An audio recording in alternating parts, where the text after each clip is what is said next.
Hello,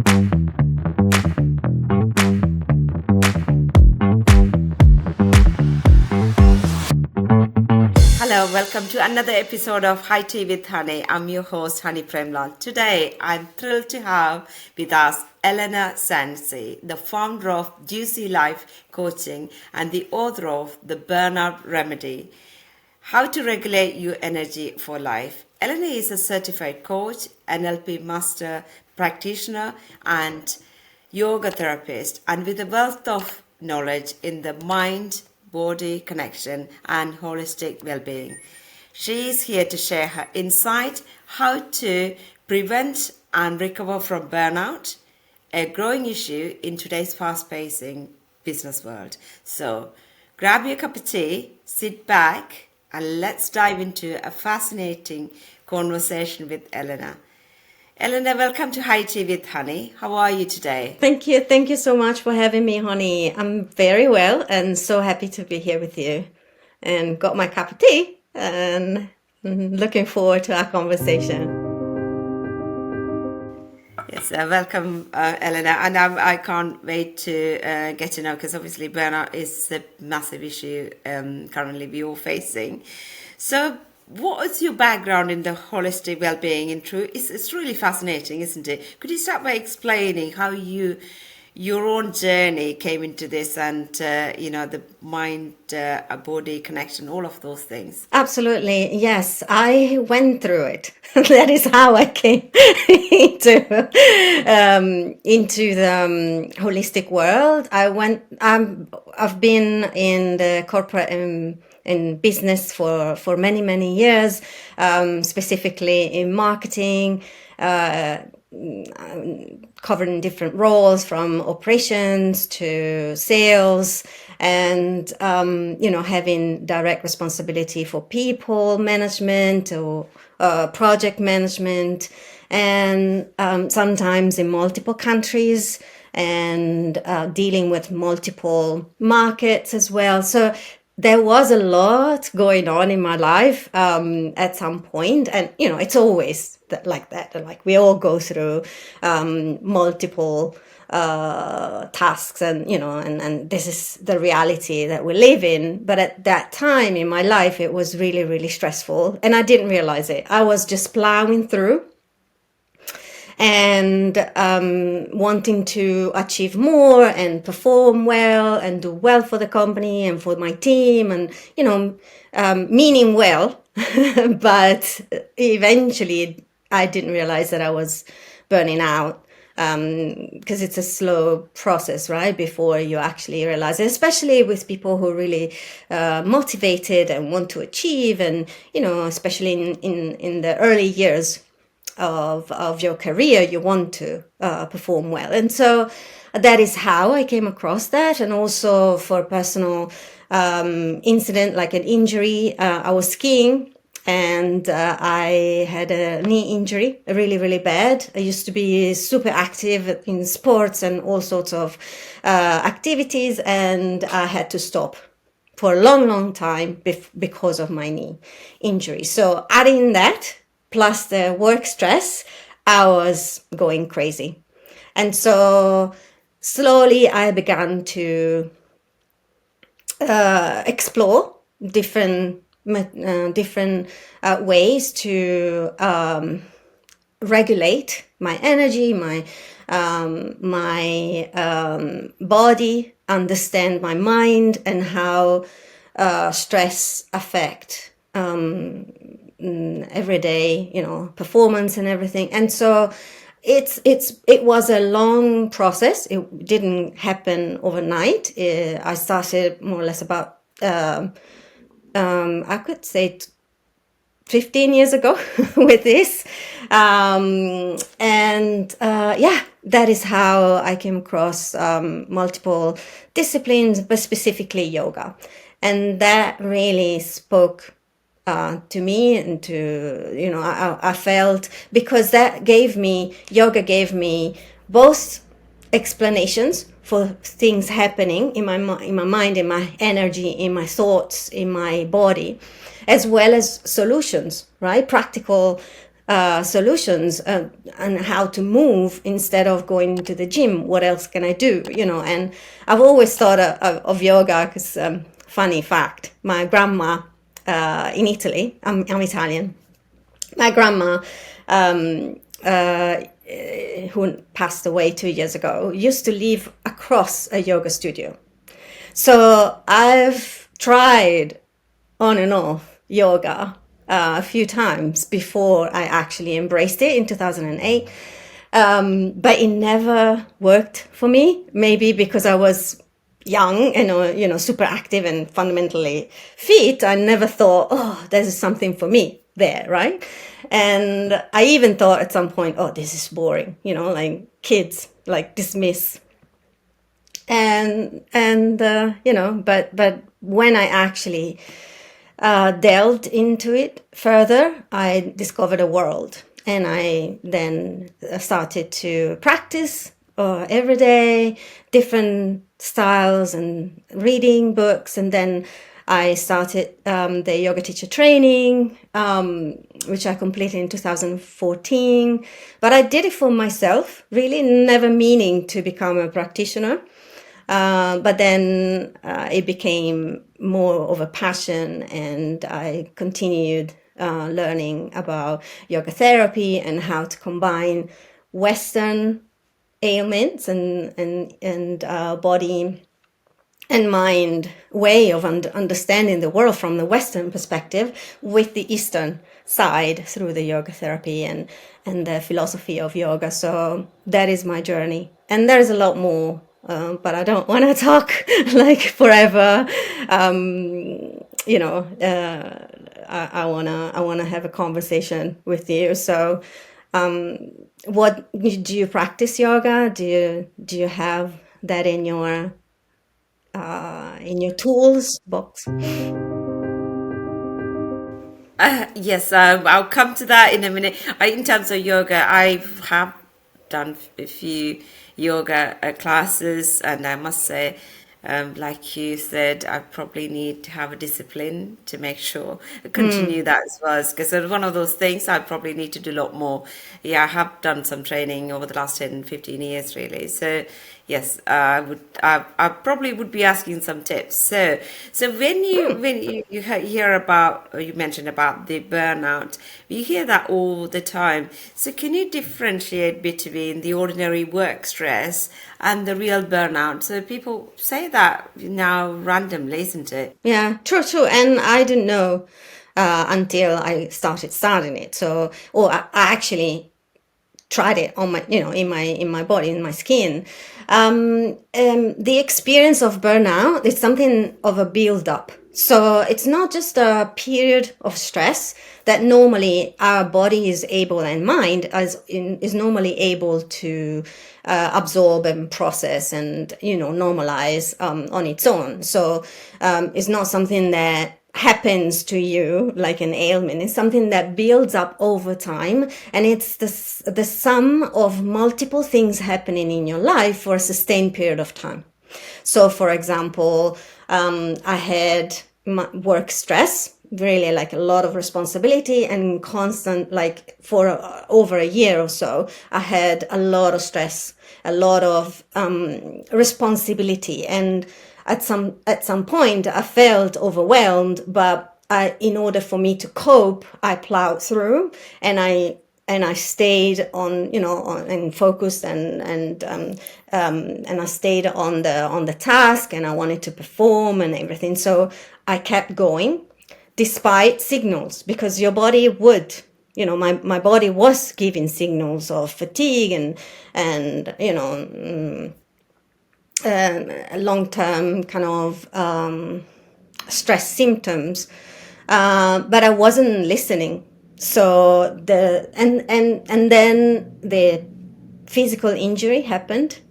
I would say it could be as a result. Obviously, I was keen, I was having fun, but still, perhaps, I wasn't prepared for skiing as much as I should have, because of neglecting my physical body, because I wanted to work long hours and things like that. So adding the physical injury plus the stress, which was already there, put a load of burden, extra burden, on my mental, energetic, and physical well-being.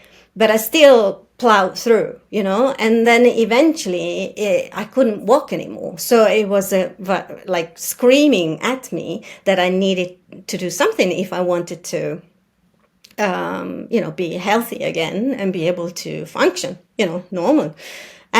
So that is, an example on me. Different people experience it in different way, but there's common denominator that is a sustained period of time, and it creeps up on you. Like especially if you one of those A-type personality that always wants to perform and be top shape and, meaning well. I mean, obviously we all kind of want that for us, but sometimes at the cost of our health. And so that would be my differentiation. So whereas on one hand, there's something that we called eustress.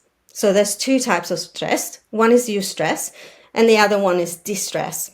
Eustress is the good type, the type of stress that you want when you need the extra push, to win a challenge or to win a project or, to perform well. So eustress is actually useful and our body is completely capable of dealing with it and recover from it. But it has to be contained in a short or in a period of time that it's going to end. And that's it. If instead we're talking about distress is something that actually starts affecting your mental, energetic, and physical well-being because it's dysregulated, and it also affects our hormonal balance, and therefore you probably have heard about adrenaline release, cortisol release, which are connected with the fight or flight performing kind of mode in our body, in our autonomic nervous system. So the sympathetic nervous system is the one responsible for fight or flight. And it's good and we need it. And we absolutely, every healthy person should have that kind of reaction. So working for them to support them. Because at some point in our life, we do need that. We need to, put our foot down or run the extra mile or, push a little harder to get what we want. But then it needs to be followed by a period of recovery where the parasympathetic autonomic nervous system kicks in with hormones that balance out the extra kind of adrenaline and cortisol. And so it's a normal kind of balancing act, which happens every day, every single day. Our body is actually programmed to work this way. However, when one is out of balance, then that is when we're at risk of, stress-related diseases. Yeah. So Elena, if somebody is saying, "Okay, this is where I am now, experiencing burnout," so what the first steps they should take? Is there any practical steps you can recommend? I would say becoming aware that you might be experiencing some form of burnout is already a great step, right? Because the challenge, the risk is not to become aware until it's too late, as in, when you are exhausted and you stop functioning, and a little bit like me, something breaks in your body and then you have to stop, forcefully stop. So if you are wise enough to, and start listening more to the signals in your body and messages from your body, from your thoughts and from your whole communication system inside of you, then you will be able to catch it soon enough to adjust, right? So it's okay to be to plan. So, for example, I would say if you know that you have competition happening, for example, if you run a marathon, you know when the marathon is, and so you prepare for it.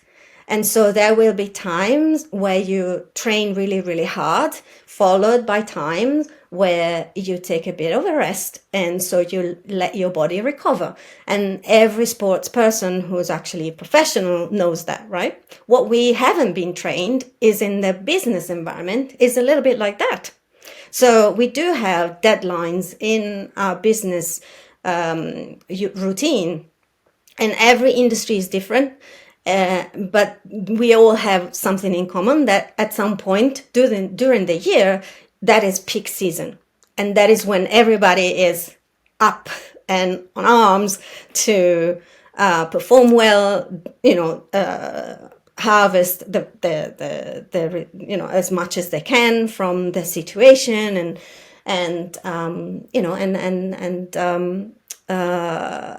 that is when you need to push hard. So if you know that one particular time of the year is the one when you need extra strength, extra performing energies, then you need to build up to it, right? So instead of running at 100% for 365 years, we should look at the calendar and plan our way through the year, right? And so remember to take time off, remember to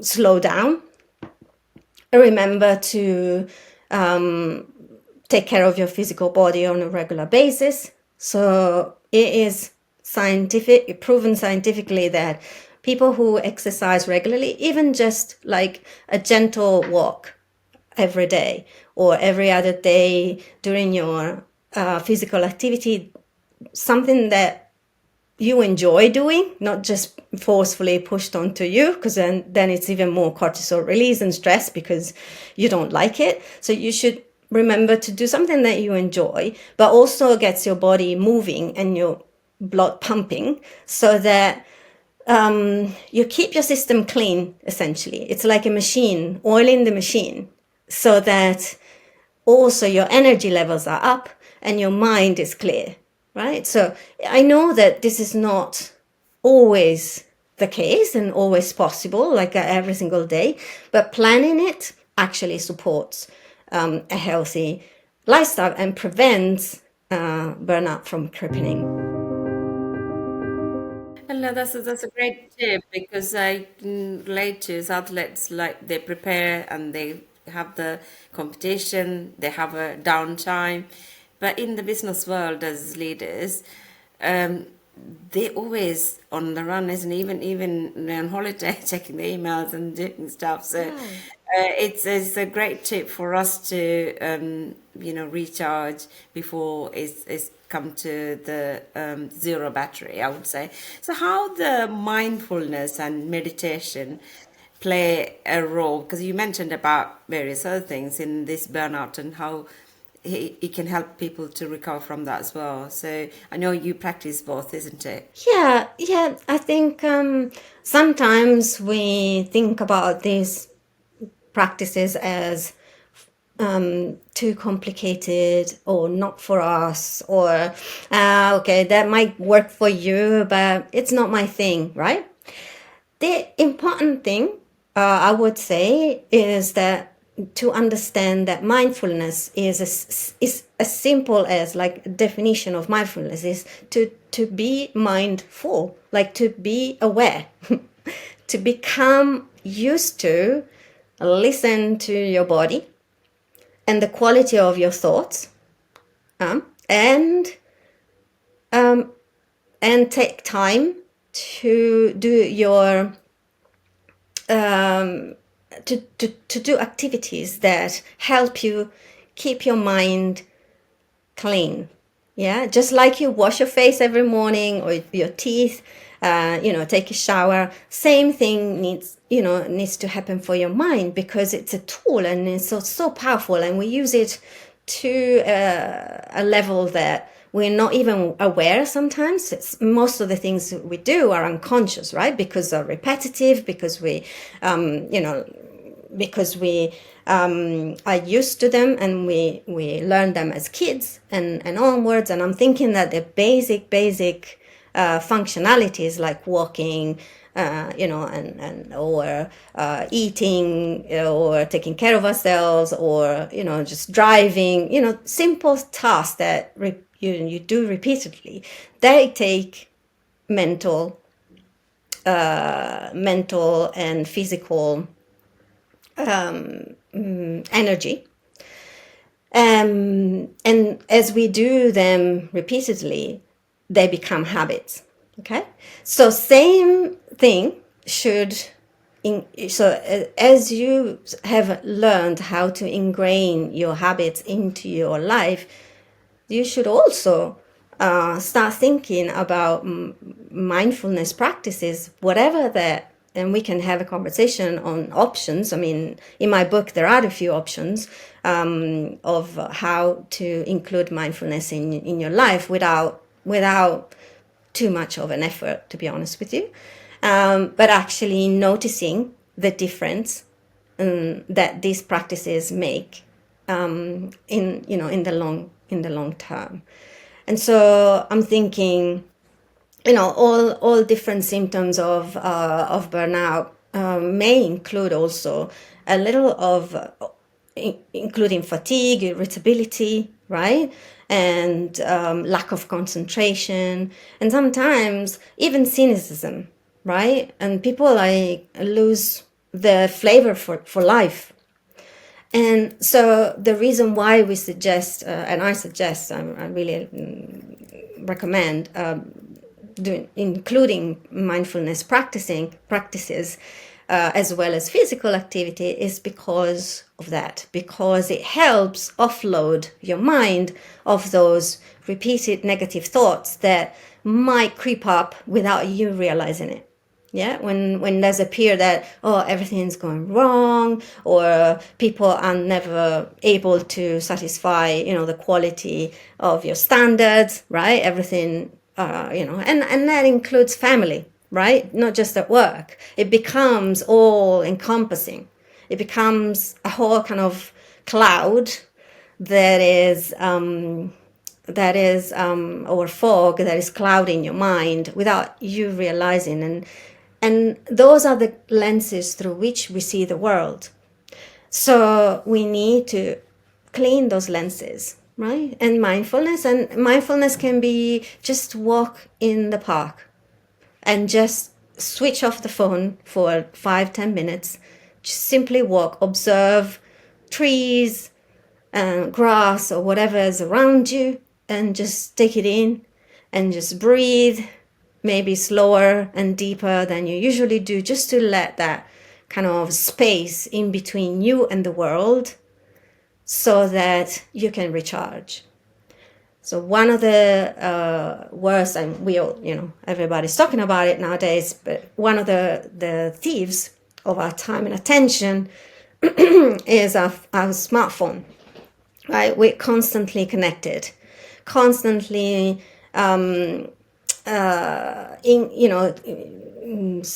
incoming messages and notifications and things that might not even be super important to look at in the moment. So decide to take a break on a daily basis from technology, right?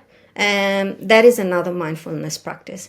And in those 10 minutes, again, either you go for a walk, or you simply take a moment to breathe deeply, or to meditate if this is something that resonates with you.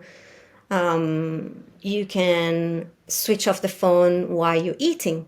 That is another important suggestion that I make, because some people, especially when we work and we're busy at lunchtime, what you do is you eat your sandwich while you're actually checking your mails as well, or you're replying WhatsApp messages for work.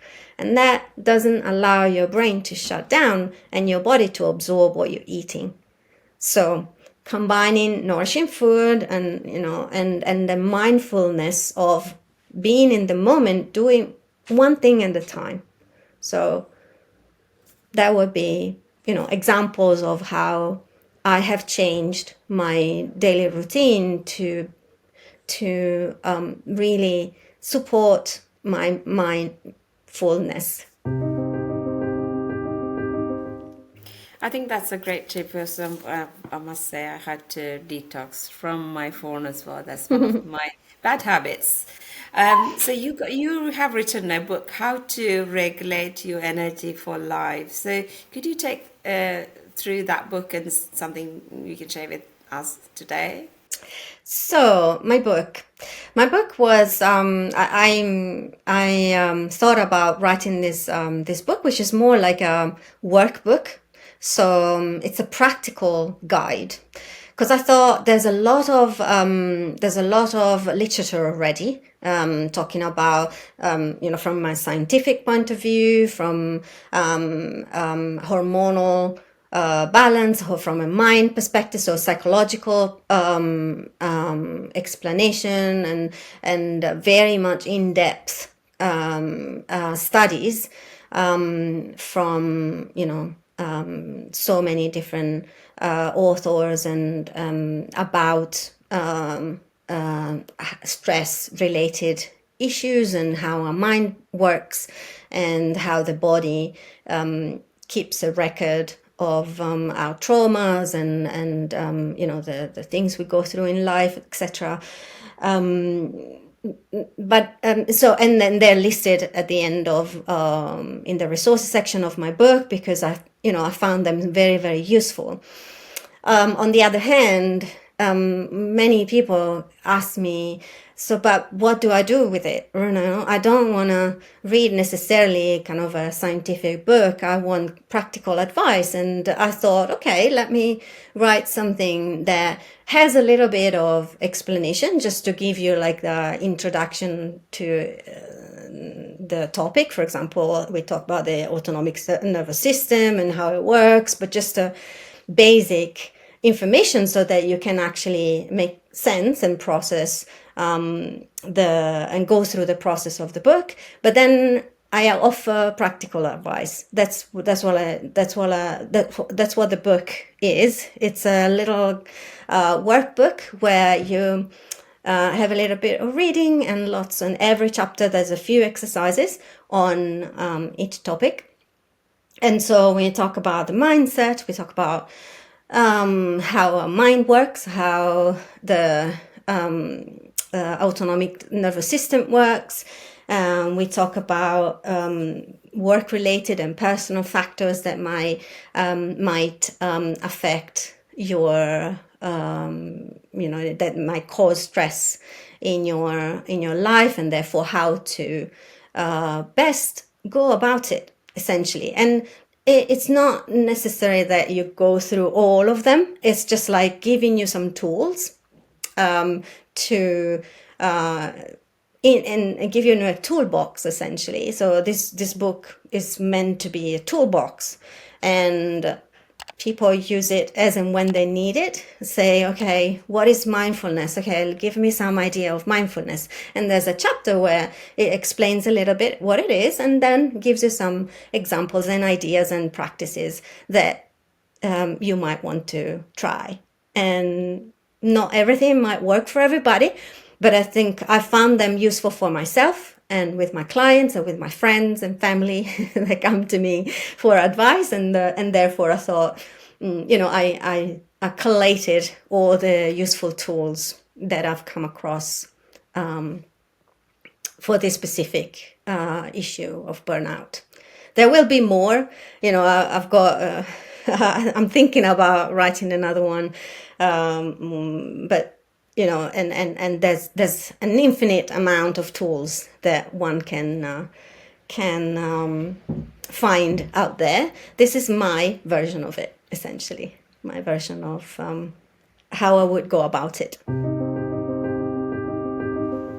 Thank you, and I'll definitely have a read. And you mentioned about burnout and, on high-profile jobs. It's in a particular industry or particular jobs you think is going to be more prone to burnout. Maybe our listeners may be thinking, okay, work in these places, maybe I need to look up all those signs. Yeah, that's a good question. I would say anyone in any situation can experience burnout. There are some work that some jobs that are found more prone. For example, if you work in shifts, because it affects the shifts, especially night shifts. I'm thinking about medical workers like doctors, nurses, and all the people in hospitals and the medical field, for example. Anyone who works with shifts, so for example, pilots, flight attendants, any ground support people in airports, things like that. If you're traveling a lot for work and sometimes over different continents, and so that's a frequent there's a frequent shift in your cycle, because it all comes down to our self-regulating innate ability of our body to self-regulate through what is called circadian cycle, right? And our body works like a clockwork, really, like it has like an infallible process of self-regulating and activating the right hormones and the right functionalities when at the right time, right? So when we eat, when we rest, when we need to work, when we do activities, etc. It has everything. Our body is perfect. However, when we change our regular routine for whatever reason, might be for work, might be for traveling, etc., that is when we're at risk, because our perfect machine is now having to adjust in and out situations it's not used to. So whenever that happens, then there is a high risk of potential burnout. If you add to that personal issue that might arise, like breaking up with a boyfriend, or something beautiful like a newborn in the family, it still change, right? It changes your rhythm, and therefore, if you're trying to continue working the old way, but you have a baby, to take care of as a family, as parents, and I'm not just talking about mothers, I'm also talking about, fathers as well, because they are part of the routine.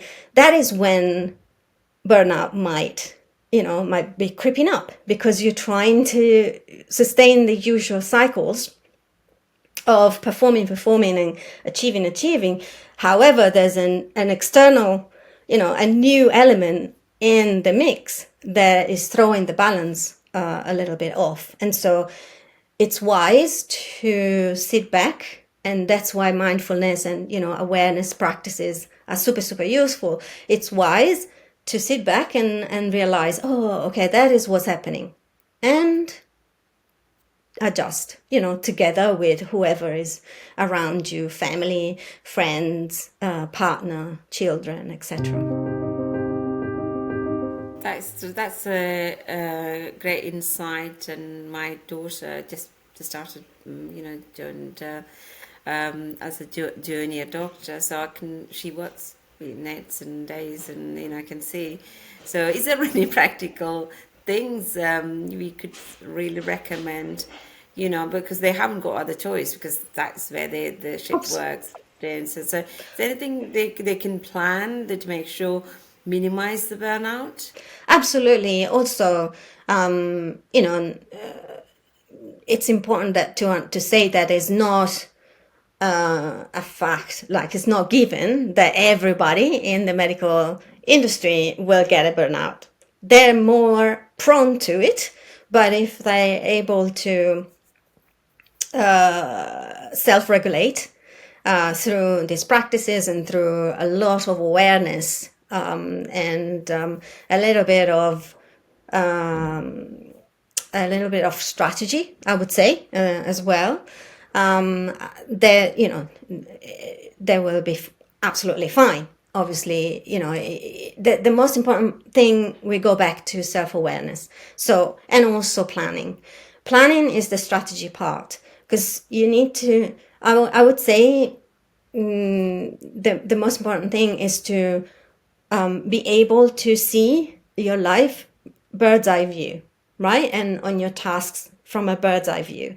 Once you have that bird's eye view, then you're able to chunk down your week, your months, your week, your days into groups of activities that then require a lot of energy from you, whether that be physical, mental, or energetic. When, especially if you're a lot, at with the public, with a lot of people, serving customers, serving clients, patients, etc., etc. And if you have that is a lot of, that requires a lot of energy as well. So to plan recovery time at some point during the day, and if possible, if it's let's say 4 hours of that activity, intense activity, to break it down and take a little pauses in between where you really switch off,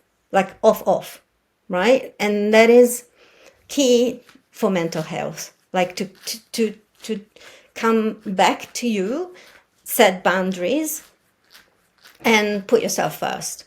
And what I've noticed in professions such as doctors, medical nurses, etc., they love to help. They love to be there for their patients. Yeah, most of them, they're super. Usually, that's why they chose it. Yeah, to help people, to somehow. And so that type of personality is absolutely fantastic. And, we want our doctors and nurses to be empathetic and be there for our patients. However, they need to be there for themselves as well, right? Because the first cup that needs to be filled is your cup. Once that is full, then you can spill over and help others. If that is not full, it means that you don't have enough to sustain your own energy, mental, physical, and all the things that you need for your well-being. Therefore, even what you give has not the same quality. So it's important to remember that the first cup that we need to feel is ourselves, right? That is, Elena, that's a great tip, because we often, give to others and, self don't realize we can burn out by doing that. If you're not, it's like self-love, self-care, isn't it? So we had to put us first. But like when you're in flight, they say put your mask on before you give it to your children. So it's the same Totally. principle applies, isn't it? So when that burnout at work happens, sadly, it impacts your personal relationships as well. So is there anything from your coaching, you've been doing coaching for many people, experience that you went through similar scenarios, and how that you helped them as well? Can you share something? So the burnout, as we said, is something that creeps up on you. And if it can, if it comes from work, you are dedicating a lot of time, effort, and energy to whatever your work is and your tasks are, for whatever reason, and it's often the case that you start neglecting not only yourself but also your relationships, because if all your energy is poured into your work, you have nothing left, right? There's nothing left either for you or anybody else outside of whatever is work. So that is the challenge that I see over and over again with clients, that they say, but I love them. I just don't have the energy. I just don't have anything else in me to be able to support. And I know that they kind of feel like that they need to, sometimes they even need to provide, right? And that is why they're the sole provider for the family, or many entrepreneurs, right, feel that need to pour themselves fully, like jump into the project, hands and feet, because that's it's their passion, but also it's a source of income, right? It's their responsibility to feed the family and to be there. It's their way to be there for the family by providing. What tends to happen is this alienates them from the rest of the family because they're never there. And so there's a lot of stuff, from a psychological perspective that happens and stirs maybe all stuffed emotions, all resentments and stuff like that may arise during that time. How to do it, how to cope with it, how to get out of that, to realize that it's happening, to just be aware that it's happening. That is a winner.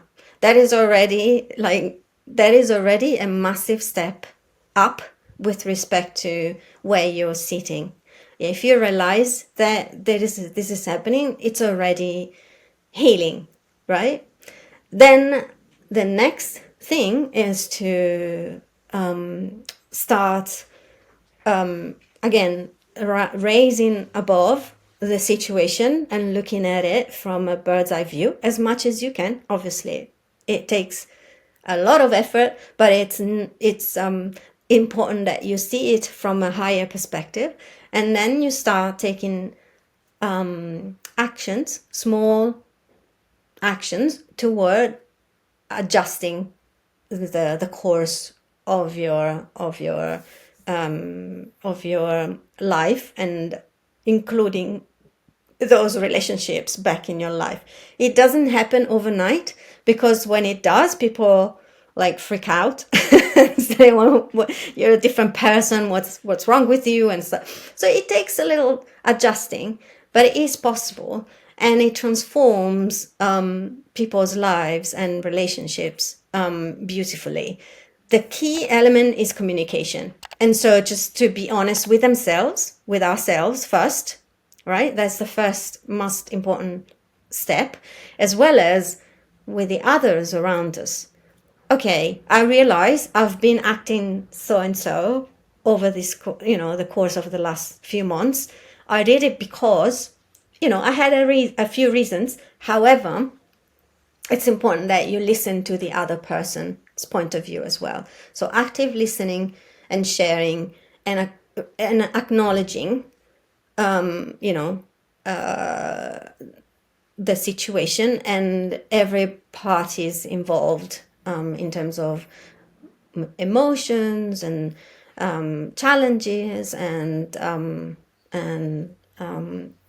points of development that might need to be addressed, but to look at it as a starting point for the healing and also for improving ourselves. And it's okay to make mistakes and to overreact and to, even meaning super well, right? Meaning well, meaning to help. Sometimes you trip over it. And so my advice is always to step back, look at yourself, be honest to yourself, be honest with the, reactivate that original communication and potentially improving that with better tools, with more awareness and centeredness, because you've understood your area of development.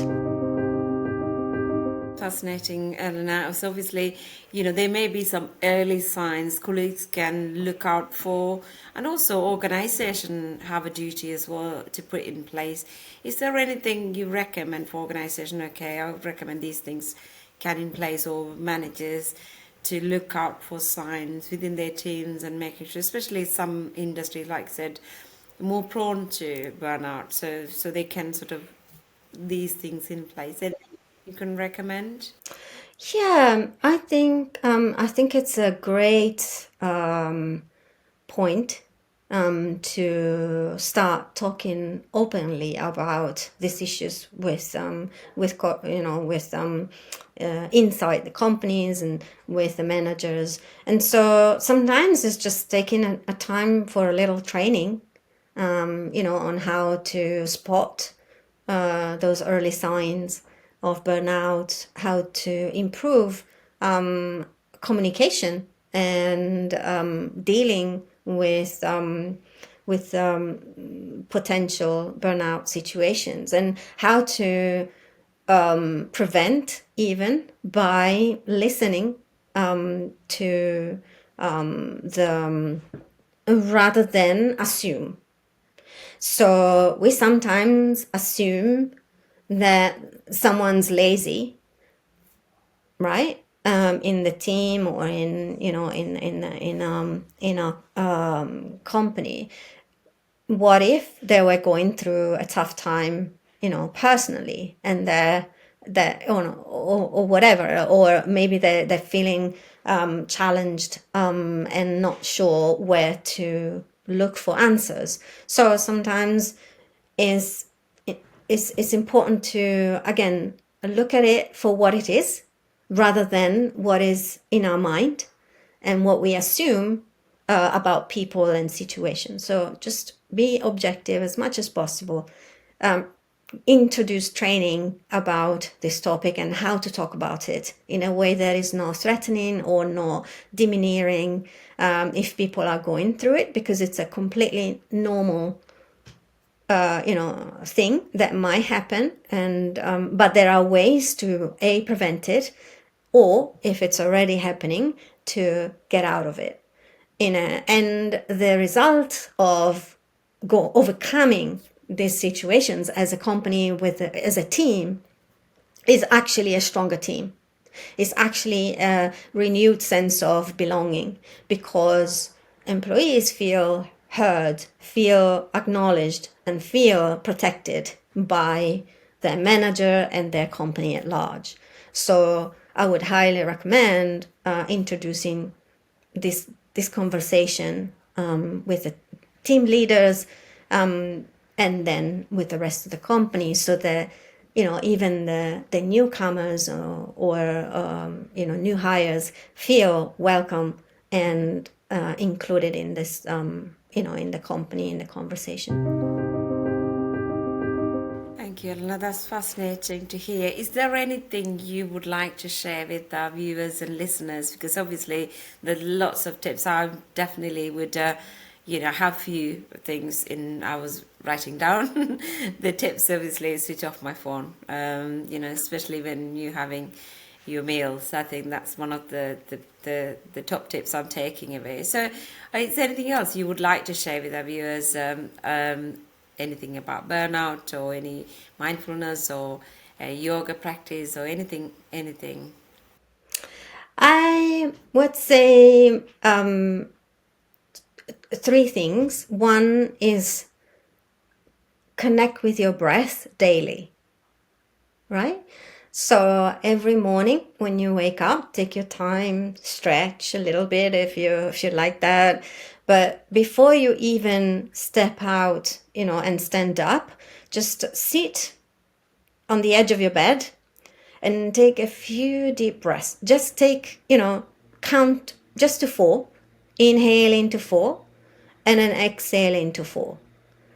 a few times, like say 5, 6 times, and let it just be an energizing and reconnecting with yourself, because during your sleep you've been out, right? You've been temporarily disconnected with your awakened state, and rightly so, because you needed that time to recover, rest and digest and process all the previous day information and everything. So it's okay, but know that even that needs a little bit adjusting, right? You can't just wake up and off you go and jump all over. There are some people who are already ready, but I always recommend to center. So start your day centering with a simple 4-4 breath in and out exercise. Don't necessarily overdo it. It doesn't have to be a super big breath, but extend it to like a nice, comfortable, like full lungs breath in, and exhale it all out. Patience, 5 or 6 breaths like that, and then tell me how you feel after a week of doing that. And then the second thing I would say to start a practice of journaling. I found that very, very helpful for that, the idea of, again, becoming aware. So it doesn't have to be structured. You can just journal whatever thoughts come to mind. But if you do it at the end of the day, I would suggest maybe reviewing the day with 2 simple questions. What have I learned today? Right? Just what have I learned today? And how can my day tomorrow be better? Yeah, 2 simple questions. What have I learned? How can I make tomorrow even better? And then see what comes out. If that is not your thing, just write whatever thoughts come to mind, any dreams in the morning, anything that, just to let that flow, because sometimes that our creativity is suppressed, especially in business, and people very much driven in their mind. So it's a way of letting out some thoughts, and no judgment, just let it out. And the third thing would be to switch off, to really like make a point and decide when that is. It's a good practice to switch off during meals and a little bit before going to bed, right? Not to look at your phone just before you close your eyes and go to sleep, because your brain doesn't understand that you actually want to go to sleep if you are constantly looking at your phone right before you go to sleep. So my recommendation would be to just start maybe half an hour before going to sleep to switch off. And if you can't, because you need to be connected, you're someone that for some reason, it's okay. Just don't look at it. Yeah, just keep it to the side for at least half an hour before you go to sleep. And again, tell me how you feel after a week or 2 of those practices, and then we can take it from there. And I'll give you a little bit more tips next time. Thank you, Elena. Definitely, I am going to check out some of these tips, and so thank you so much for sharing your expertise with us today. I think we all gained a deeper understanding of burnout. How crucial is it to take care of our well-being, our workplace? For our listeners, if you'd like to dive deeper into Elena's insights, her book, The Burnout Remedy, is available on Amazon and Lulu, with links provided in the episode soon. And thanks, Elena, and thank you for joining us. And see you at the next episode for more High Tea with Honey. Thank you so much for joining us. Thank you, Elena. Thank you. It was such a pleasure. Thank you. Bye. Speak soon.